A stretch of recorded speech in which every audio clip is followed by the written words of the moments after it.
Sony has come up with a new subscription plan with over 300 games across PlayStation generations. Critics say it doesn't measure up, though, to Microsoft's Game Pass. Sony is fighting back against Microsoft's Game Pass subscription service. The Japanese firm says it plans a major revamp of its own PlayStation Plus. It will offer hundreds of games, including the latest Spider-Man title. The service will launch in June in the US, Europe and Japan, priced at a flat monthly fee. Sony is widely seen as winning the consoles war, having sold 17 million of the latest PlayStations.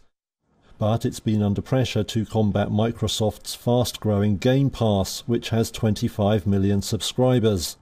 It accounts for 60% of game subscriptions in North America and Europe, compared to just 7% for Sony. In January, the US giant struck a $68.7 billion deal to buy game developer Activision Blizzard to bulk up its content offering. Now Sony is fighting back, and analysts say it looks well priced to compete. A premium PlayStation Plus subscription will cost $120 per year, compared to $180 for the equivalent with Microsoft.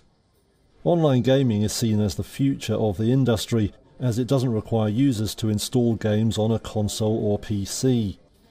Sony and Microsoft want to make sure they are major players in the new field, in case it ultimately spells the end for their expensive hardware.